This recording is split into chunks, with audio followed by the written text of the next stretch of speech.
So I have been using the DJI Mic Mini for a while now and maganda naman siya, pero sa camera ko minsan nag-static sound siya. Nakailang palit na ako ng adapter para makonect siya sa camera, pero mga peeps, masasabi ko na masyado siyang limitado ang usability. Pero when Boya reached out and wanted to sponsor us the Boya Mic 2, I have to say yes kasi sobrang maganda naman daw ang rating nito online, and marami nagsasabi na this can be one of the best mics in 2025. So what is up sa inyo mga peeps? My name is Danny in Australia. Welcome back to my channel, and in today's video, check natin itong Boya Mic 2 and titingnan natin kung worth it ba talaga bumili ng mic na may AI powered, and kung sulit ba talaga itong upgrade na ito from the DJI Mic Mini. So without further ado, let's get started mga peeps.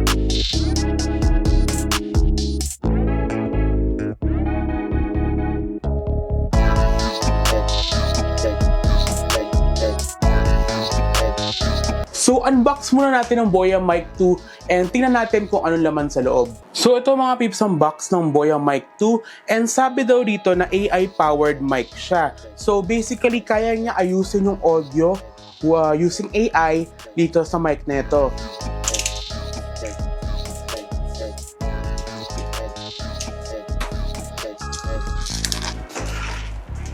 So first we have here itong mic itself, and may konting kabigatan siya compared dun sa mic mini ko, pero parang pwede na. So tingnan natin.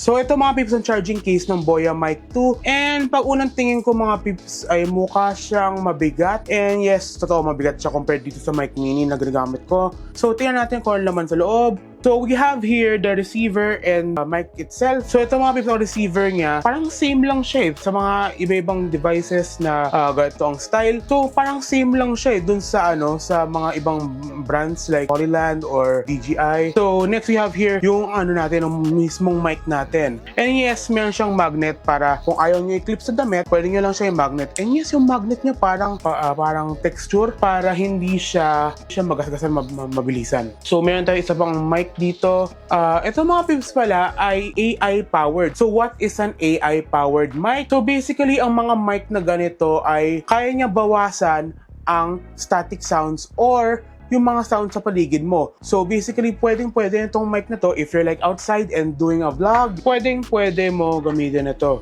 So meron din siya ito yung natin parang yung manual and accessories I believe. So check natin. So we have a carrying case and yung mga papel natin na kailangan ba o hindi. I don't know kung kailangan ba o hindi.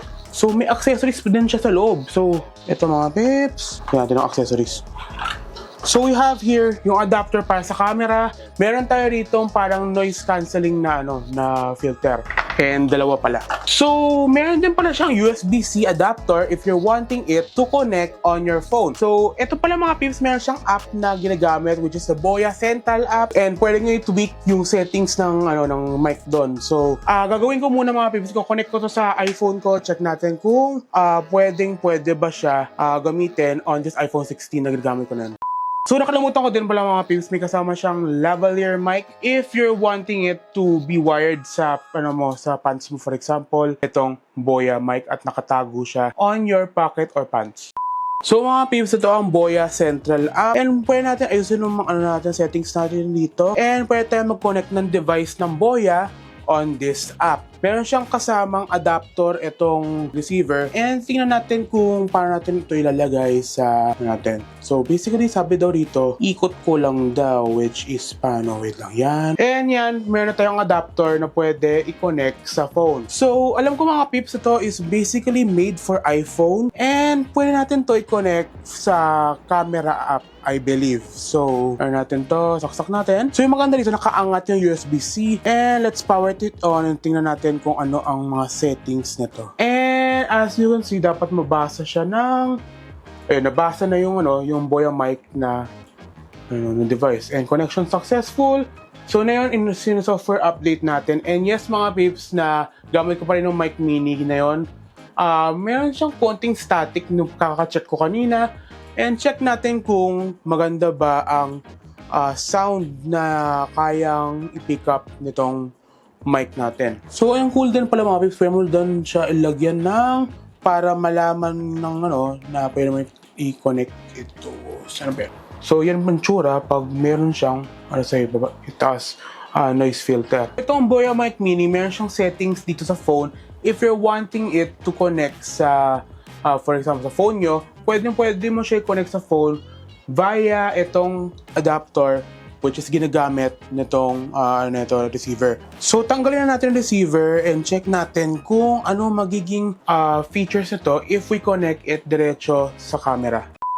So I have connected the Boya mic diretso sa camera ko. And as you can see na pwede mo siya i-control yung settings. Like swipe left, pwede mo makontrol yung isang Boya na microphone. So meron din palang built-in to na recording if gusto nyo i-record lang yung audio and wala kayong pake sa video. So ito mga peeps, meron din siyang AI button. So basically may AI button siya. Pero ito din mga peeps, ang Boya mic, meron din siyang lesser noise. And tingnan natin mga peeps kung ano mangyayari if we test this sa camera. So, excited talaga ako dito mga peeps kasi sobrang daw maganda ang mic na ito. And yung price niya is around 10 to 11,000.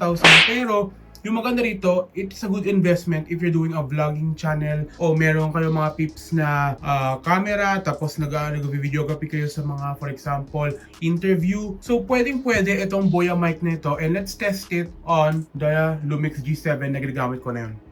So na yung mga peeps, naka-on yung AI noise cancelling dito sa Boya Mic 2. And as you can see mga peeps na balance yung audio niya and hindi siya yung tipong nag-static na konti. So mga peeps pala, pag gusto nyo bumili na to, I'll link it down on Shopee kung gusto nyo bilhin.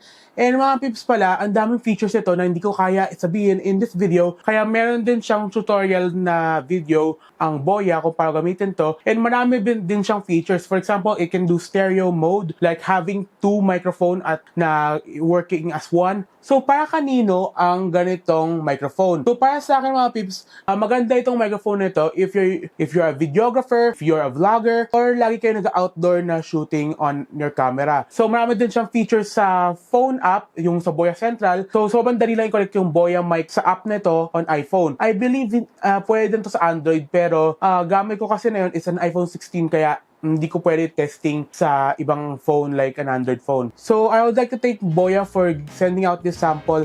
And masasabi ko mga peeps na sobrang sulit mag-mic ka na ganito if you're doing content creation seriously. So, yun lang masasabi ko yung sa mic na ito eh. Maganda siya, may AI noise cancelling siya, and marami siyang features na hindi ko kaya sabihin in this video. So, hope you guys enjoy. Leave a thumbs up and subscribe. And don't forget mga peeps na ito ay link down below if you wanting to buy it. So, thank you very much. Peace out mga peeps and bye.